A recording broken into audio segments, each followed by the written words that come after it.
Good day mga kap, welcome back na naman sa panibagong vlog. Tara, birayin natin tong biyahe ko na to. Alas 7 na nga rin pala ako nagsimula ng biyahe ko na yan at medyo inaantok pa ako dyan. Pero dahil hampas lupa tayo, yung salitang pahinga para sa mga mayayaman na lang talaga yan. At ito na nga pala yung unang biyahe natin na may layong 1.7 kilometers, barangay to barangay lang naman. At dahil naghahabol tayo ng 150 rides para sa panibagong incentive ni Joyride, ang pinakasimula ko talaga lagi is puro gurame muna. Matraffic pa kasi sa mga ganyang oras at yun din yung pagkakataon ko na para makarami rin ng biyahe. Kaya kung mabigyan na rin ako ng long ride niyan, satisfied na ako na feeling ko hindi ako naghahabol. Wala lang, share ko lang, yun lang yung diskarte ko. Pero syempre kanya-kanya naman tayo kung paano natin makukuha yung 150 rides. Kaya congratulations sa mga makakakuha kagad ng pangalawang incentive ni Joyride. 163 po. May signal dito. Kahit anong network, ma'am. Malabas kami talaga. Bagay sa may kabila rin dun, mahina. Ito rin? Anong lugar yan? Yung Loob namin wala. Wi-Fi lang gumagana, gano'n. Pag tinawagan. Bakit, no? Nangyayat ang signal dito, no? Nasa city naman. 60 ko yan. Wala kayong kahit 30 lang. Pwede mo kaya sa hanap ko. Okay niyo ba ito? Salamat, ma'am. Thank you po. God bless po. Buenas. Naka 200 kagad tayo. 163 lang yung pera ni ma'am eh.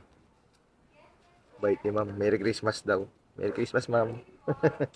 Sobrang buenas lang din talaga pag may mga customer na nagbibigay ng tip. Halos hindi na nababawasan yung top of wallet namin yan. Kaya parang nakukuha namin ng buo yung pamasahe. Kaya maraming salamat sa lahat ng mga CS namin na nagbibigay ng tip. Alam kong minsan hindi yun pagiging galante. Alam kong nararamdaman ninyo kung anong trabaho na meron kami.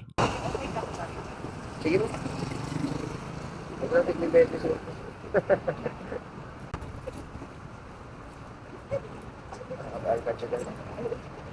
Wala kuya, tira po. Wala talaga.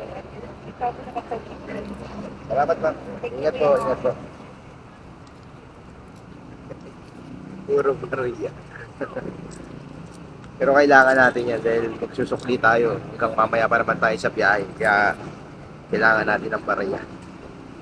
Kasagsaga na nga rin ang bigayan ng booking yan kaya nakuha na natin yung pang-apat na biyahe natin na mula Pasig hanggang Mandaluyong na may layong 4.5 kilometers. Sobrang nalibang din ako sa pasahero kong to dahil ang dami namin napagkwentuhan simula Manila hanggang Pangasinan dahil kumuha nga raw siya ng bagong motor at yun hinihintay pa niya yung permit. So yun, ang dami napagkwentuhan kaya hindi namin namalayan na nasa drop-off area na kami. Tara po yan. Kulay no. 75 sir. Pero lang po. Yung tip ko na yung sukli. Ay, okay na sir. Okay na yan. Salamat sir. Sir, kung nga nakalimutan. Salamat. Sige sir. Salamat. Sige sir. Nakakalimutan pa ni sir yung mga game packs niya. Sabi kong may uwi sana. Wala akong padres. Okay lang. Okay lang. Ma'am Rhea po, no? Sabi niya. Ipag-load sana ako ng pantawag. Kaso, paikot-ikot lang yung Gcash app eh.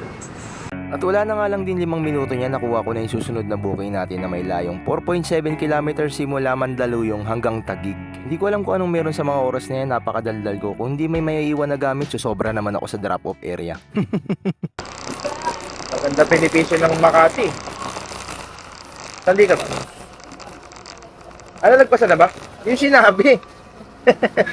Yung sinabi. Po. Yan naman, matanong ko ng tanong. Ay, ito.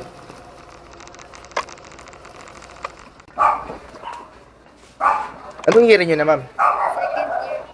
Malayo pa laban, no? Dati rin ako nag-nursing. Kaso nga lang, hindi ko kinaya. Saan pa kayo Sa Trinity. Ah, Doon mas mahigpit ang standard doon dahil gilid nun, St. Luke's. yung ate ko po mag-a-apply na po sa Feeling ko kasi hindi ako mabubuhay ng tao eh. Sabi ko, hindi na. Ang mahal pa ng tuition. Ikaw, ma'am, choice mo talaga yan. Opo. Magaling ka. Dalawa ko. Saludo ako sa'yo. Lahat kayo puro medical ano. Thank you, mama. Thank you po. Galing mo. Hindi ko kaya yan eh. Thank you Halos po. mabaliw ako dyan. Sige po.